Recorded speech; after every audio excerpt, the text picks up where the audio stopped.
Posiblemente la artista mexicana más reconocida de todos los tiempos. ¿Pero fue tan buena artista o simplemente fue una creación de marketing como un icono pop?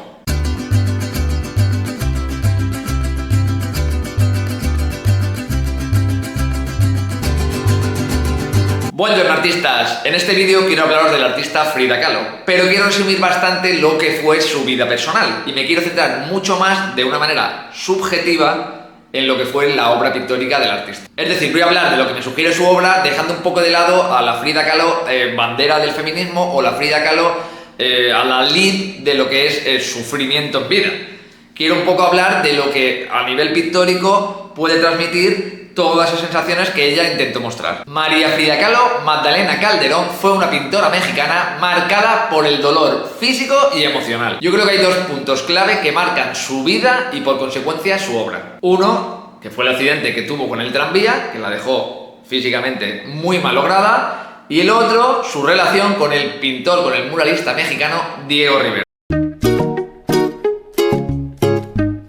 A los 18 años tuvo la desgracia de tener un accidente. Ella viajaba dentro de un autobús y los arrolló un tranvía. Semejante accidente le ocasionó fracturas muy bestias, como pudieron ser en la columna, en la clavícula, en las costillas e incluso la pelvis. Desgraciadamente, en aquella época la medicina no estaba tan avanzada y tuvo que pasar por 32 operaciones quirúrgicas e incluso aparatos que hacían que se estirara. Dice que antes del accidente no había mostrado gran interés por la pintura, pero que seguramente, que como tuvo que pasar grandes temporadas en cama, no podía hacer otra actividad que a ella a lo mejor le hubiera resultado mucho más placentera y entonces se centró en lo que era la pintura.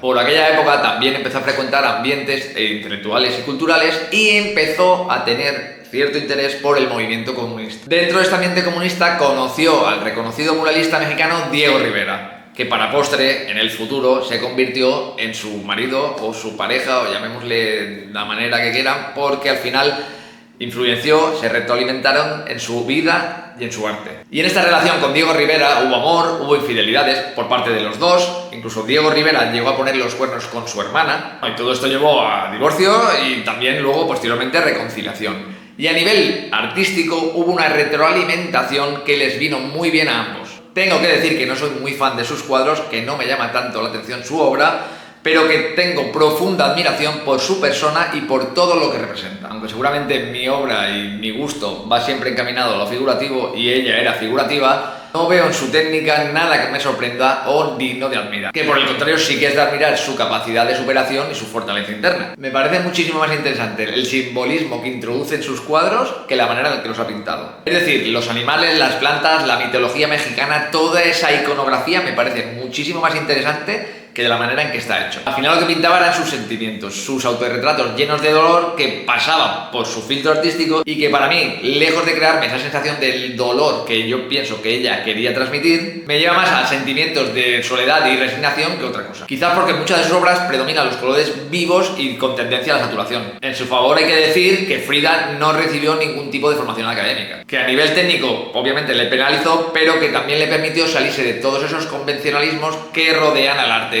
tradicional. Al final su obra fue una mezcla de gustos artísticos personales al servicio de sus emociones y su dolor. Es decir, tiene influencias del expresionismo, el cubismo o el surrealismo. Y hablando del surrealismo, André Breton no tardó en encasillarla dentro de este movimiento. Pero ella rápidamente se encargó de desmarcarse de todo eso y dijo que ella no pintaba sus sueños, sino sus vivencias personales. A mi modo de ver, ella intentaba llegar a un nivel óptimo en los degradados o las mezclas, pero como le faltaba esa formación, pues seguramente no tenía esa soltura. Pero todo eso jugó a su favor, porque yo creo que gracias a eso creó su estilo propio y personal. Ese estilo es el que a mí no me llega a convencer, porque me da la sensación de que es una pintora que está empezando en todo esto. Y esa sensación me la transmite en todas sus obras. O sea, no veo una evolución a lo largo de los años, lo creo bastante plana a nivel técnico.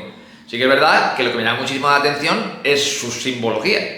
Con todo esto lo que me hace pensar es que ella no buscaba en la pintura un reconocimiento artístico, yo no sé, nacional o mundial. Lo que me hace pensar que ella no buscaba un reconocimiento mundial en su obra, sino que lo que le permitía a ella la pintura era poder expresar sus sentimientos y vivencias. Y ahora bien, ¿su éxito como pintora es por su calidad artística o más bien por su imagen y su persona que fue apropiada por el movimiento feminista? Pues ahí está la controversia que muchas veces envuelve a su obra. Por un lado, sí que es verdad que refleja una mujer empoderada que lucha por la igualdad de género y muy independiente, pero por otro lado tenemos su relación con Diego Rivera, que es una figura masculina dominante, y esa relación contradice un poco a todo este halo feminista. Como muchos otros artistas, en vida no tuvo un gran éxito comercial. Y el éxito posterior parece más bien un movimiento del mercado del arte, que realmente al mercado del arte le importa un pimiento todo este movimiento feminista, esta lucha de la igualdad, y obviamente lo que les interesa es todo lo que pueda generar su imagen. Independientemente de que me puedan gustar más o menos sus pinturas, es de admirar su originalidad, su defensa a la mujer, su defensa a la igualdad, su defensa a todo lo que tenía que ver con la cultura mexicana. Sobre todo es un ejemplo de la fuerza interior por vivir. Y lo que es mejor,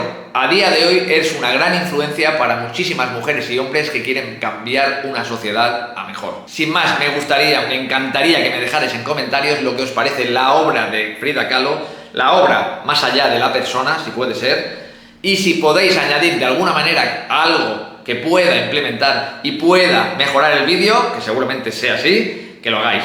Y recordad, sed siempre creativos.